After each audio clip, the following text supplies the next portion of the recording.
நாம் இந்த காணொளியில் வங்கக்கடலில் ஏற்பட்டிருந்த மிக்ஜாங் புயலை பற்றி தான் நம்ம பார்க்க போகிறோம். சென்னையை ஒரு வழியாக்கிட்டு போயிருக்குது. அது புயல் ஆரம்பித்து நவம்பர் 27 ஆரம்பித்து டிசம்பர் 4 வரைக்கும் இருந்தது.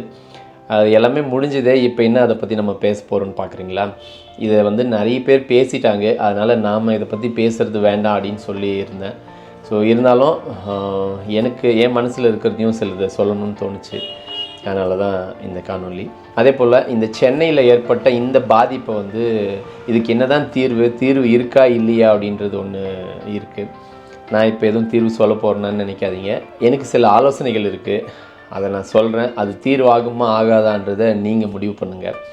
அதை தாண்டி இந்த பிரச்சனையிலேருந்து இந்த மாதிரியான பேரிடர் காலங்கள் சப்போஸ் இதுக்கு அடுத்து எப்போது நம்ம வரும்போது அதை நம்ம எப்படி தற்காத்து கொள்ளணும் அப்படின்றத பற்றியும் நான் இந்த காணொலியில் சொல்லணும்னு இருக்கேன். வாங்க நம்ம இது முழுமையாக பார்க்கலாம். நம்மளுடைய சேனலில் இன்னமும் நீங்கள் சப்ஸ்கிரைப் பண்ணாமல் இருந்தீங்கன்னா சப்ஸ்கிரைப் பண்ணி வச்சுக்கோங்க. அடுத்தடுத்த காணொலிகளில் உங்களுக்கு அப்போ தான் நேரடியாக சேரும். காணொலிகளை போகலாங்களா? காணொலி பார்த்துட்ருக்கிற எல்லா அன்பு உள்ளவங்களுக்கும் வணக்கம். நான் உங்கள் சதீஷ்.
முதல்ல நம்ம சென்னை எப்பொழுதும் ஒவ்வொரு ஆண்டுமே டிசம்பர் மாதத்தில் வெள்ளத்தால் பாதிக்கப்படுது அப்படின்னு நம்ம பார்த்தோம்னா முதல் காரணம்னு சொல்லலாம். அதை சென்னை கடலோர பகுதிகளில் இருக்குது. இப்போ பெங்களூர் கடலோரத்துலேருந்து உள்ளே இருக்குது. டெல்லி இதெல்லாம் கடலுக்கு இடையில் இருக்கிறதுனால அந்த இடத்துக்கு பாதிப்புகள் ரொம்ப குறைவாக இருக்குது. இந்த சென்னை கடலோரத்துலேயே இருக்கிறதுனால அதுக்கு பாதிப்பு கொஞ்சம் அதிகமாக இருக்குது. ரெண்டாவது காரணம் கேட்டிங்கன்னா, சென்னை கடல் மட்டத்திலேருந்து எவ்வளோ உயரத்தில் இருக்குது அப்படின்றது தான். அந்த வரிசையில் பார்த்திங்கன்னா கொல்கத்தா, விசாகப்பட்டினம், இந்த பக்கம் பார்த்திங்கன்னா அரபிக்கடல் பக்கம் பார்த்திங்கன்னா மும்பை இருக்குது, அதுக்கப்புறமா மங்களூர் இருக்குது, கொச்சி இருக்குது, ஈவன் நம்ம கன்னியாகுமரியும் இருக்குது. இது அத்தனையுமே பார்த்திங்கன்னா ஒவ்வொரு இதுவுமே கொல்கத்தா பார்த்திங்கன்னா கடல் மட்டத்துலேருந்து 9.14 மீட்டர் உயரத்தில் இருக்குது. மும்பை 14 மீட்டர் உயரத்தில் இருக்குது. கொச்சி 26 மீட்டர் உயரத்தில் இருக்குது. விசாகப்பட்டினம் 45 மீட்டர் உயரத்தில் இருக்குது. மங்களூர் 22 மீட்டர் உயரத்தில் இருக்குது. அவ்வளோ ஏங்க, நம்ம இந்த கன்னியாகுமரி கூட 60 மீட்டர் உயரத்தில் இருக்குது. ஆனால் இந்த சென்னை எவ்வளோ இருக்குது? வெறும் 6.7 மீட்டர் உயரத்தில் தான் இருக்குது. அதாவது ஒரு 22 அடி தான் இருக்கும். கடல் மட்டத்துக்கும் நம்ம சென்னையோட அந்த நகரத்துக்கும் இருக்கிற உயரம் வெறும் அந்த 21 அடி 9 இன்ச் அவ்வளோதான் இருக்கிறது. இந்த 6.7 மீட்டர் இருக்கிறதுனால தான் இங்கே அடிக்கிற புயல் அந்த மழைகள் வழிஞ்சு ஓடுறதுக்கு ரொம்ப அந்த வாய்ப்புகள் ரொம்ப குறைவாக இருக்குது. ஈவன் நீங்கள் பெங்களூர் பார்த்தீங்கன்னா 920 மீட்டர் உயரத்தில் இருக்குது. நீங்கள் கடல் மட்டத்திலேருந்து பெங்களூர் 920 மீட்டர் உயரத்தில் இருக்குது. அதை எப்படி நீங்கள் பார்க்கணும் அப்படின்னு சொன்னால், நீங்கள் பொதுவாகவே சென்னை முழுக்க சமதளமாக இருக்கும். எல்லாமே ஒரு சமதள பரப்பாக இருக்கும். ஆனால் நீங்கள் பெங்களூர் பாருங்கள், மேடு பள்ளம்னு மலையும் குண்டும் குழியுமாக தான் இருக்கும் இந்த இடத்துல. அதனால் எவ்வளோ மழை பெஞ்சாலும் இங்கே தண்ணி பள்ளத்தை நோக்கி வழிஞ்சோடிடுது. ஆனால் சென்னையில் அந்த மாதிரி போக முடியறதில்ல. மூணாவது காரணம் என்னன்னு கேட்டிங்கன்னா, சென்னையோட அந்த நிலப்பரப்பு எப்படிப்பட்ட நிலப்பரப்பு அப்படின்னா, உறிஞ்சிற தன்மை இல்லாத நிலப்பரப்பு, ஒரு களிமண் தன்மை கொண்ட ஒரு நிலப்பரப்பாக இருக்குது. அதனால் அந்த அந்த இடத்துல நீங்கள் பெய்கிற மழை வந்து ரொம்ப விரைஞ்சு வந்து தண்ணியை வந்து உறிஞ்சி மண்ணுக்குள்ளே பூமிக்குள்ளே அனுப்ப முடியாத ஒரு சூழலாக இருக்குது. இந்த காரணங்களால் தான் வந்து இது வந்து ஒரு முக்கிய காரணமாக நினைக்கிறேன் நான். இந்த மூணுமே வந்துட்டு அங்கே இருக்கிற தண்ணி வந்து வற்றாமல் இன்னமும் வந்து தேக்க நிலையில் இருக்கிறதுக்கான ஒரு காரணமாக நான் பார்க்குறேன். இதுக்கு என் பக்கத்தில் இருக்கிற ஒரு சில ஆலோசனைகள் இருக்குது, நான் சொல்கிறேன். அதில் முதன்மையாக சொல்லணுன்னா, மொத்தமாகவே முற்றிலும் இந்த நெகிழி குப்பைகளை அல்லது நெகிழி பொருட்களை வந்து நம்ம ஒழிக்கணும். பிளாஸ்டிக்கில் எந்த விதமான கேரி பேக்கோ அல்லது பாட்டில்களோ வந்து நம்ம பயன்படுத்தவே கூடாது. இது வந்து வெறும் சென்னை மட்டும் சொல்ல முடியாது, ஒட்டுமொத்த இந்தியாவுமே வந்து நம்ம பிளாஸ்டிக்கில் வந்து நம்ம புறக்கணிக்கணும். அத்தியாவசிய பொருட்களுக்கு மட்டும்தான் வந்து நம்ம பிளாஸ்டிக்கை வந்து நம்ம பயன்படுத்தணும். அதை தாண்டி எந்த பிளாஸ்டிக்கும் வந்து நம்ம பயன்படுத்தக்கூடாதுன்னு உறுதிமொழி எடுத்துக்கணும்.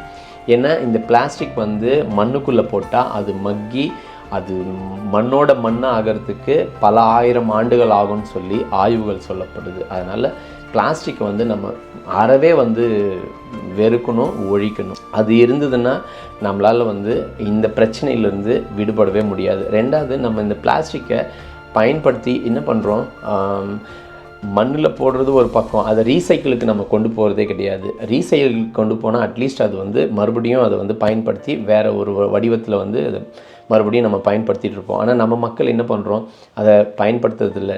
வெறும் நம்ம ஆளுங்க போடுறது எல்லாமே பார்த்திங்கன்னா எடுத்துகிட்டு போயிட்டு மோரி இருக்கிற இடத்துலையே போடுறாங்க. இது எல்லாமே வந்து ஒரு குப்பையாகவும் மோரியில் போய் சேர்ந்து இந்த மாதிரியான பேரிடர் காலங்களில் தண்ணி போகிறதுக்கு வழி இல்லாமல் அடைச்சிக்கிட்டு, இப்போ அதை தான் வந்து ஒரு பெரிய செய்தியாக சொல்கிறாங்க. இந்த மோரியில் இந்த மாதிரி பாட்டில்கள்லாம் அடைச்சிருக்குது, இது க்ளீன் பண்ணால் இங்கே சரியாகுதுன்னு சொல்லி. ஸோ இந்த மாதிரி தான் நடந்துருக்கு.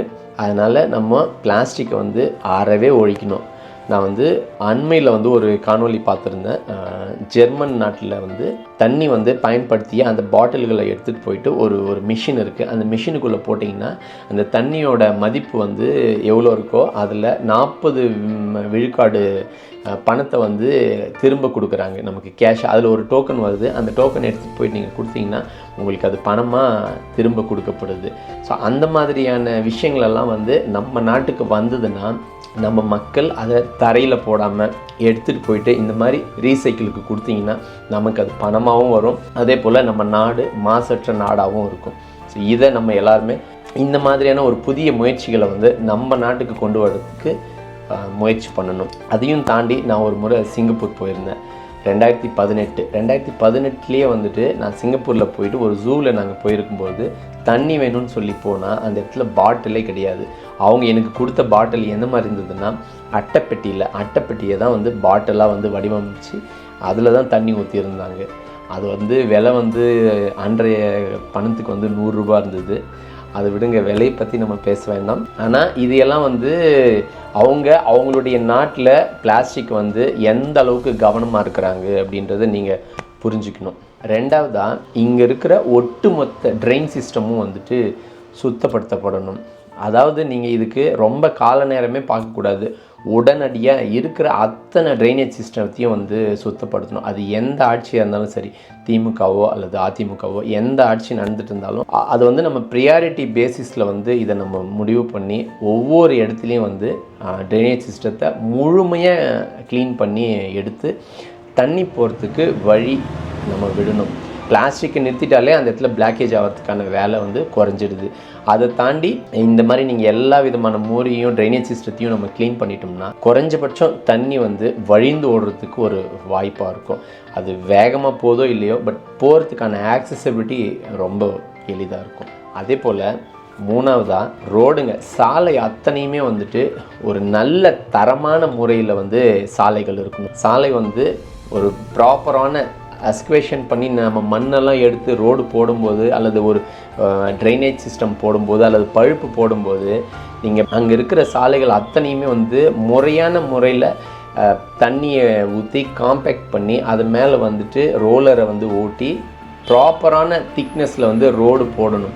இந்த மாதிரியான பேரிடர் காலங்களில் இந்த சாலைகள்லாம் வழிஞ்சு அடிச்சுக்கிட்டு போகிறத நம்ம கண்கூட பார்க்க முடியுது. இது எவ்வளோ பெரிய கொடுமைன்னு நல்லா பாருங்கள். நீங்கள் ஒரு நல்ல மழை பெஞ்சா அது நிற்காதுன்னா அப்போ அந்த மாதிரி மழை எதுக்கு?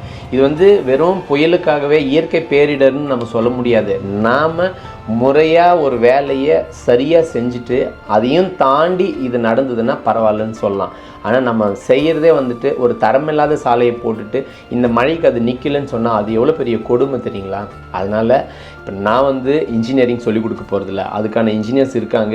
அந்த இன்ஜினியர்ஸுங்க அதை முறையாக எக்ஸிக்யூட் பண்ணணுன்றது தான் என்னுடைய வேண்டுகோள்.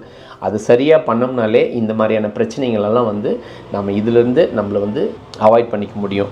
ஸோ இது கரெக்டாக இருந்தாலே சாலையில் வந்து நிறைய ஸ்லோப்ஸ் எல்லாம் வந்து சரியான முறையில் மெயின்டைன் பண்ணாலே இந்த தண்ணி முறையாக போய் ட்ரெயினுக்கு போகும். ட்ரெயின்லேருந்து அங்கே இருக்கிற ஆறுகள் வழியாக வந்து அது கடலுக்கு போயிடும். அப்போ நம்ம சிட்டியில் தண்ணி இந்த அளவுக்கு தேங்கிறதுக்கான வாய்ப்புகள் இருக்காது. இந்த மாதிரி பேரிடர் காலங்களில் நம்மளை எப்படி இதிலிருந்து தற்காத்து கொள்வது அல்லது முன்னெச்சரிக்கையாக நம்ம எப்படி இருப்பதுன்றதை பார்க்கலாம். முதல்ல வந்துட்டு அந்த சென்னையை சுற்றி இருக்கிற ஏரி, குளங்கள், அதுக்கப்புறமா ஆறுகள், இது அத்தனையுமே வந்து நம்ம தூர்வாரணும்.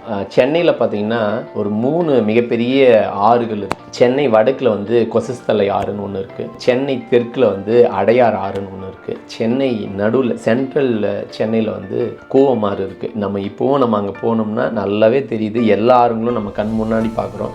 ஆனால் அத்தனை ஆறுகளும் என்னடா நடக்குதுன்னா சுத்தமான குடிநீர் அல்லது தண்ணி போதான்னு கேட்டிங்கன்னா கிடையாது. எல்லாமே வந்து வெறும் சாக்கடையும் அல்லது குப்பைகளும் இந்த மாதிரி தான் நிரம்பி அதில் போயின்னு இருக்கிறது.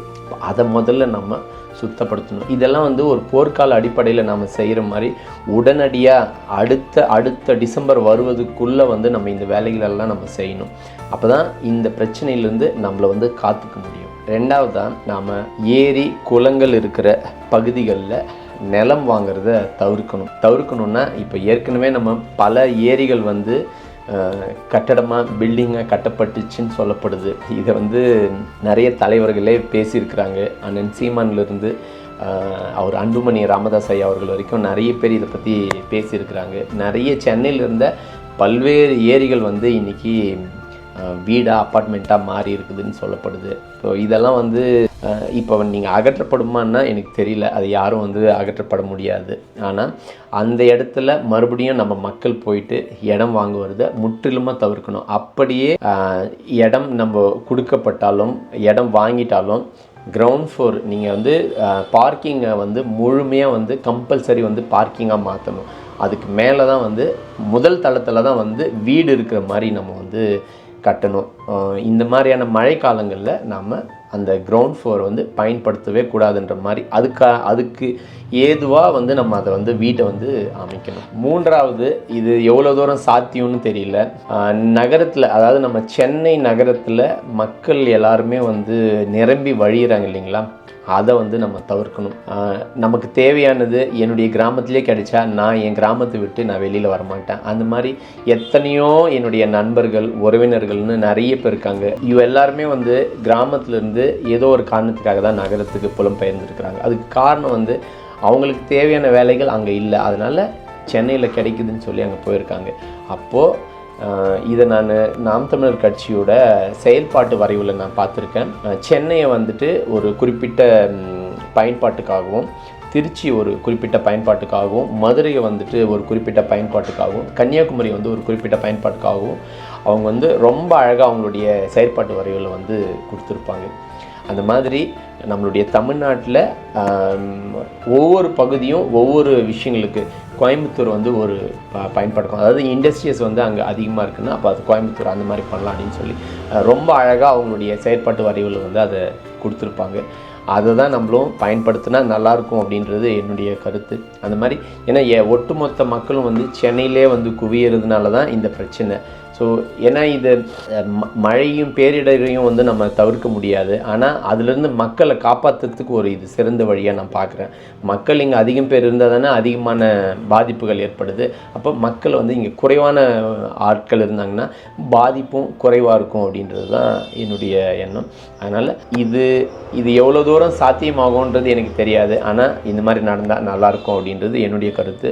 உங்களுடைய கருத்து என்னன்றதை நீங்கள் கமெண்ட்டில் சொல்லுங்கள். குறிப்பாக இந்த பேரிடர் காலத்தில் சென்னைக்கு உதவிய அரசியல் தலைவர்களோ அல்லது மிலிட்ரியோ அல்லது தன்னார்வலர்களோ அல்லது பொதுமக்கள், சாதாரண பொதுமக்கள், நம்ம மிலிட்ரி வந்து இதில் வந்து உதவி பண்ணுறது ரொம்ப பெரிய விஷயம் கிடையாது. ஏன்னா அவங்களுக்கு சம்பளம் வரப்போகுது. ஆனால் எந்த விதமான எதிர்பார்ப்புகளுமே இல்லாமல் நம்மளுடைய சாதாரண மக்கள், அன்றாட மக்கள் வந்து இதுக்கு உதவி செஞ்சுருக்காங்க இல்லைங்களா, அவங்க உண்மையாகவே கிரேட். இந்த பேரிடரில் யாரெல்லாம் உதவி செஞ்சாங்களோ அவங்களுக்கெல்லாம் என்னுடைய ஒரு ஹேட்ஸ் ஆஃப். எனக்கு தெரிஞ்ச சில ஆலோசனைகளை நான் உங்களுக்கு சொல்லியிருக்கேன். இது உங்களுக்கு சரின்னு பட்டதுன்னா, இதுக்கு தீர்வு ஆகும்னு நீங்கள் நினச்சிங்கன்னா இதை பல பேருக்கு வந்து ஷேர் பண்ணுங்கள். இது எல்லாருக்குமே போய் தெரியணுன்றதான் என்னுடைய நோக்கம். இந்த பிரச்சனை ஏன்னா ஒவ்வொரு ஆண்டும் நம்ம பார்த்துன்னு இருக்கிறோம். இதோட முடியக்கூடாது. ஏன்னா இதுக்கு முன்னாடி 2015 இந்த மாதிரி தான் ஒரு பெரிய பேரிடர் இருந்தது. 2004 இப்படி தான் ஒரு பெரிய சுனாமின்னு ஒன்று வந்தது. ஸோ அதனால் தொடர்ந்து ஒவ்வொரு ஆண்டும் வந்து நம்ம டிசம்பர் ஆனாலே வந்து என்ன நடக்க போதோன்ற ஒரு பயத்திலேயே வாழ்ந்து இருக்கிறோம். அதனால் இந்த செய்தியை எல்லாருக்குமே பரப்புங்க.